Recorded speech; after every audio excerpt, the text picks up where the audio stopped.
Bonjour à tous et bienvenue dans la suite de notre atelier consacré au Sinocératops. Et cette fois-ci, à la demande de David Chagnot, je vais créer donc avec vous, on va créer ensemble un bouclier de type un petit peu romain comme ça, en cuivre en tout cas, et tel que vous le voyez juste derrière moi.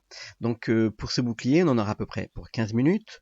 Comme vous avez peut-être pu aussi le constater, j'essaie de faire en sorte que les ateliers que je fais s'adaptent sur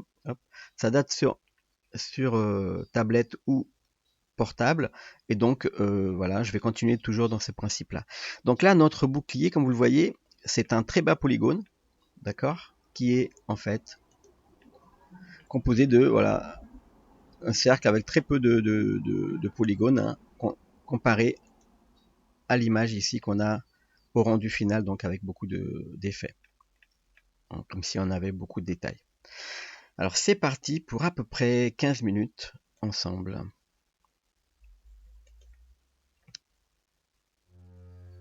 Si vous n'êtes pas abonné, eh bien je vous encourage à le faire et aussi à venir sur notre Discord. Je vais ajouter un mesh circle, comme ça. Donc je vais recommencer parce que je vais ajouter, donc je vais utiliser un mesh cercle et je vais changer ici. Au lieu de mettre 32, je vais mettre beaucoup moins. Je vais mettre 16 edge, 16 vertices ici. Ok, là ça va nous servir en fait de repère, mais ça va faire aussi la base de notre bouclier final. Je vais ajouter maintenant Shift A en activant mes raccourcis clavier. Je vais activer alors Shift A et j'ajoute un curve Bézier. Je rentre en mode édition, S, je réduis, G pour déplacer comme ça. Et maintenant là, ici, je vais dans les curves, en bas. Et dans mes curves, je vais aller dans ici géométrie. Et dans géométrie, vous avez le profil. Et alors déjà, on a ici le bevel. Le bevel, si on l'augmente, eh bien ça nous donne, comme vous le voyez ici, donc l'épaisseur. À chaque fois que j'éteins la caméra et que ça la rallume, je viens en mode blanc, là, en mode. Donc vous voyez que ça fait une sorte de tube. En fait, c'est par rapport à la profondeur ici. D'accord. Et là, donc, on peut maintenant ajouter un profil. Et dans les profils, vous avez le profil de base qui fait une sorte de comme ça, là. Et on va aller faire dans les presets. On va prendre ici, nous, on a des corniches, on a des choses comme ça. Regardez, je vais vous montrer par exemple la corniche. Ici, on voit pas trop de détails. Il faut augmenter ici les résolutions pour voir les détails. Voilà. Ok, donc là, je remets 10. Et je vais prendre ici le preset Crow Morning. Donc on a ce preset là que j'aime bien. Et donc là, je suis dans la vue de dessus. Et on peut faire tourner comme ça les curves avec CTRL T. Alors je vais faire CTRL T comme ça et j'appuie sur les chiffres 90, donc tac. Et ça nous donne une petite rotation comme ça de 90 degrés. C'est sur elle-même. Hein. Donc là maintenant je fais Alt S pour réduire. Et si ici je suis là, je vais prendre les deux là et je vais faire clic droit, subdivise. Je vais prendre celui-là et je fais Alt S. Et celui-là S pour agrandir comme ça et Alt S pour faire grossir ma courbe. Ok. Donc là, on est assez content de cette courbe. Je vais faire S dans les Z juste pour l'aplatir comme ça. Voilà, pour avoir quelque chose d'un peu plat. On pourrait venir ici, sélectionner les deux et, hop, et creuser encore un peu plus ici. Hein. Vous voyez le creux là. Voilà. Donc on a une courbe qui est assez sympa. Et là maintenant, on peut par exemple prendre ici, faire R et modifier notre courbe. Et on va faire une duplication de cet objet avec un array. Donc ici je rentre Vous avez vu, je suis dans les modifieurs et je prends le modifieur Array. J'agrandis bien pour, comme je disais, pour les portables, hein, pour les gens qui ont des portables. On va prendre 12 au niveau du compte. Comme ça vous permet de poser le portable à côté, de faire l'exercice. Et là, on va prendre non pas relatif offset, mais on va prendre constante objet offset. Ici. Donc là, comme objet, eh bien, on va prendre le cercle. Maintenant, je fais une rotation comme ça en maintenant contrôle. Ça va faire des petits pas de 5 degrés. Et quand on arrive à 30 degrés, vous voyez que ça fait le compte. Ah.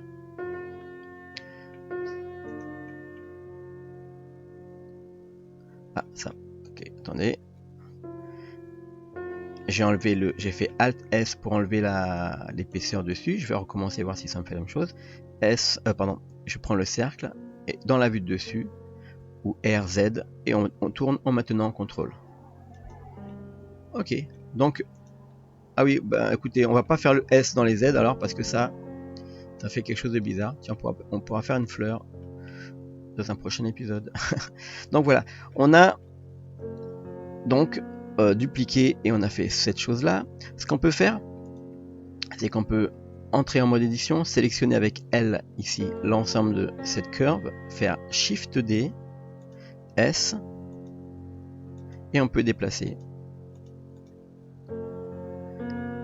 Par exemple, pour faire le bord du bouclier avec un motif.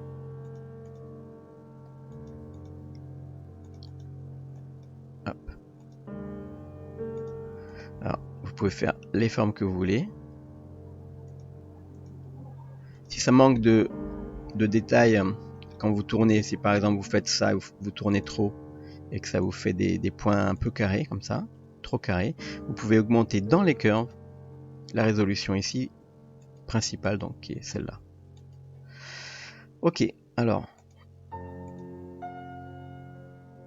on va dire que les motifs de notre bouclier sont ok. Je vais maintenant convertir cette courbe je vais la convertir en tout en bas ici, convertir en mèche. Et maintenant seulement, je peux faire S dans les Z. Voilà, on va l'aplatir un tout petit peu comme ça.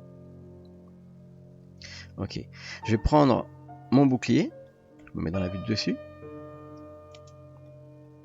Je fais mode édition avec tabulation et je fais E, S, E, S, E, S, E, S, et puis E et M au centre. Alors, M, centre.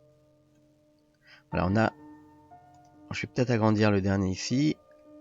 Voilà.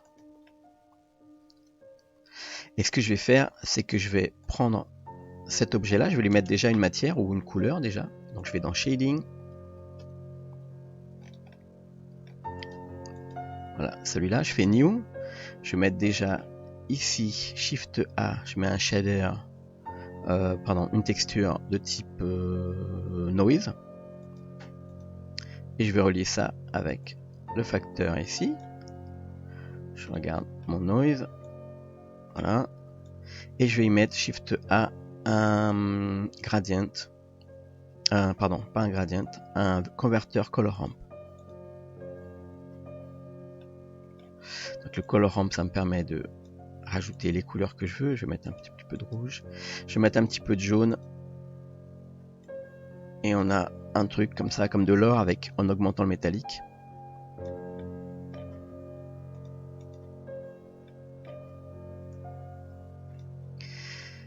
Ok, on va le laisser comme ça, c'est pas mal. On va passer maintenant à la forme de notre bouclier. Alors je vais rentrer. Je vais me remettre en mode layout ici. Tac.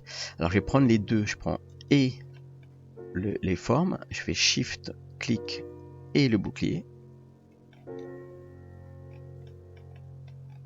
Je rentre en mode édition. Je prends le petit avec la sélection par point ici. Je prends le petit point du milieu.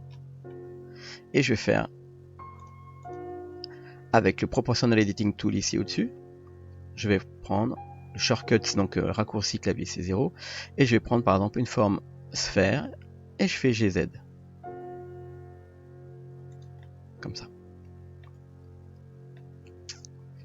Ok. Donc maintenant, on va faire une sauvegarde pour pas perdre tout notre bouclier donc qu'on est en train de faire. Et je vais aller dans Shading pour, cette fois-ci, pour le bouclier. Donc j'ai sélectionné le cercle. Je fais New. Je vais mettre une couleur de base comme ça un peu, voilà, un peu grise.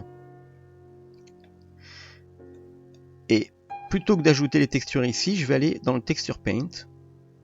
Pardon, d'abord je vais déplier, pardon. Je vais dans UV Editing d'abord.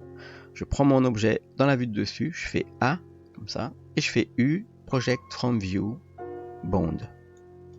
Donc ça me le projette et ça me l'agrandit au maximum dans l'espace UV ici. Si vous faites un Project from View simple, hein, ça vous fait ça. Ok. Alors, maintenant je vais dans Texture Paint. Et là, ce qui est intéressant dans Texture Paint, avec la touche N ici, vous activez, c'est que quand vous allez dans Tool et vous ajoutez une texture, Base Color par exemple, eh bien elle est déjà nommée. Alors, bien sûr, ici, il faudrait lui donner le nom tel que bouclier dans notre shading. Et quand vous êtes dans Texture Paint, quand vous mettez une nouvelle texture type Color, eh bien ça vous la nomme bouclier Base Color. Voilà. Donc là on fait OK. On voit. On enlève alpha. OK. Je vais faire plus. Et je vais faire une normal map. Bouclier normal, vous voyez, c'est déjà nommé, ça c'est bien. Et c'est non seulement nommé, mais c'est aussi déjà branché pour nous. Ici. Donc, maintenant je prends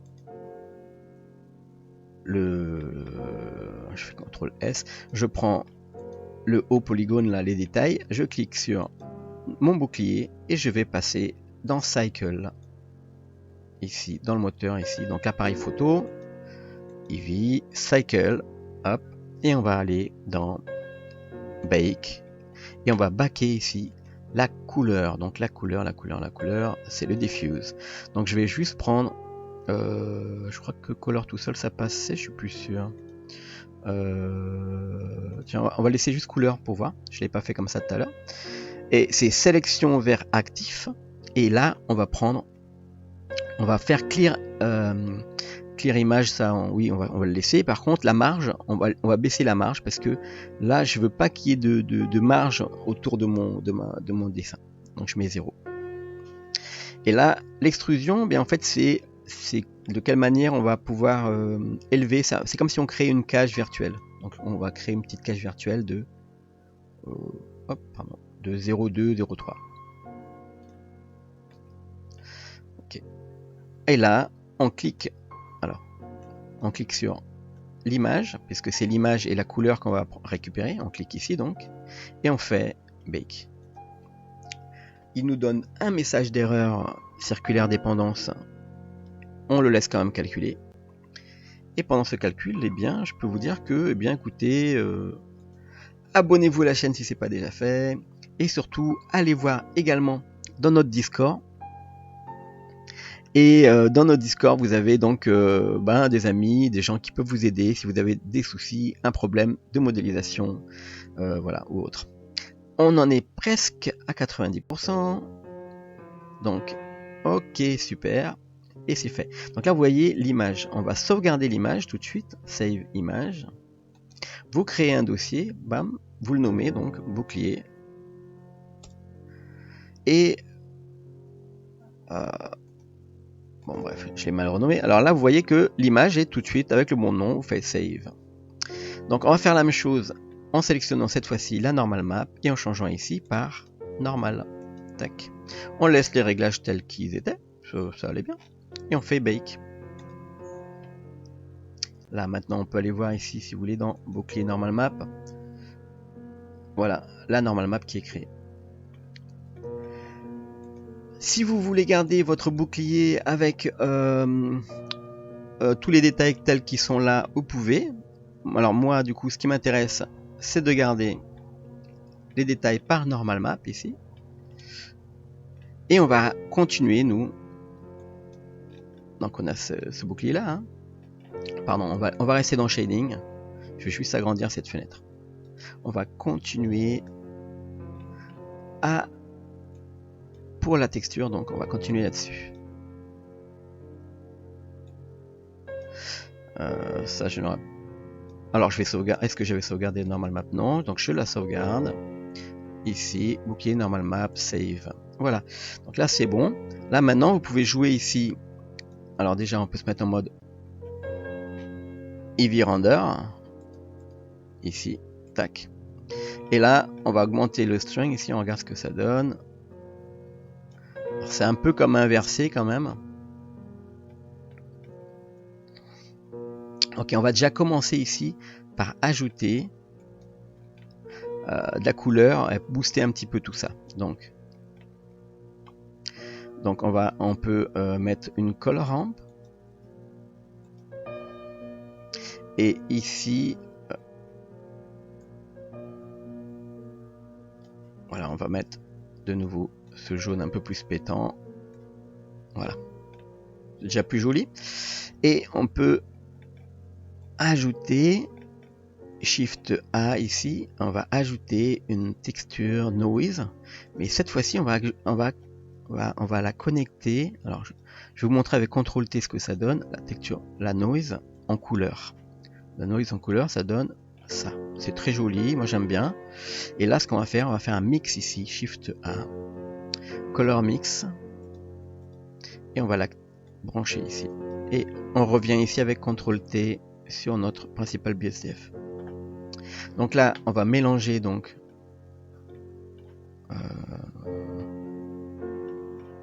ça vient, ok. On va mélanger donc notre première texture à la seconde avec ici un multiply pour avoir des couleurs dans les parties sombres. Justement, ça sera dans les parties claires. Alors attendez, on va mettre ça et on va changer un tout petit peu ici le sombre pour avoir des petites variations. Comment on fait pour avoir dans l'inverse? Alors je suis pas hyper bon en... Je crois que c'est peut-être un linear light, soft light, on va essayer soft light. Je suis pas très bon dans tous ces modes de calque, de superposition, mais il faut faire des essais pour avoir un truc. Bon, ça donne des petites variations de couleurs quand même. Et là par contre, un truc qui marche bien, c'est de se servir des variations de couleurs ici dans notre normal map ici. Alors je vais mettre un mix color. Alors c'est pas très académique, mais comme il y a du bleu dedans, eh bien regardez ce que ça donne. Hop, on attend qu'il calcule. On va le mettre ici. Donc là, on attend, c'est un petit peu lent. Et là, ça donne un petit effet donc. Bouclier cassé.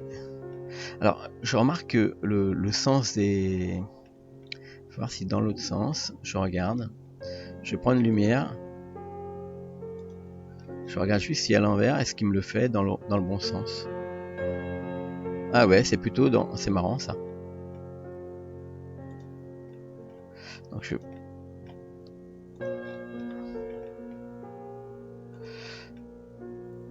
Alors si ça vous fait ça, si ça vous fait comme moi l'inverse là, vous pouvez refaire un bake de votre normal map en changeant un petit peu la hauteur. Là je vais essayer comme ça. Et ce qu'on peut faire ici pour le mode de projection ici, du noise, vous pouvez aller rajouter donc une entrée. Et dans l'entrée, bien sûr, vous pouvez prendre les UV, UV map, et vous prenez l'UV map qu'on avait déplié, celle-là. Et là, ça vous fera une projection un petit peu plus, hop, un peu plus clean que le truc sphérique.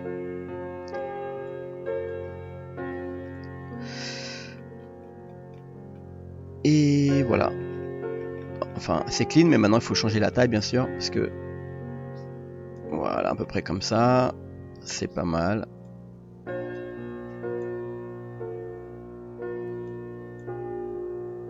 Voilà.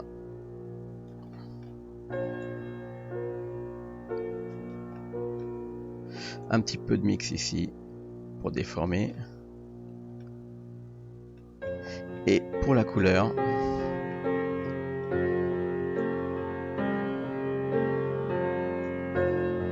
je mets bien en multiply. Voilà. Donc vous avez... Qu'est-ce qu'on a encore? Ben oui, le métallique, on peut augmenter un peu le métallique, on va attendre qu'il ait fini son calcul. Voilà, on a un petit côté plus dur, plus métal. Et un petit peu de glossiness. Et voilà, j'espère que cet atelier vous a plu.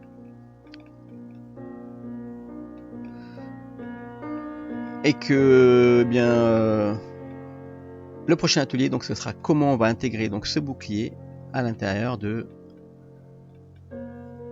notre fichier blend, et on va commencer à faire le rig de notre Sinoceratops. Voilà, je vous donne rendez-vous tout de suite après pour la suite. Ciao tout le monde.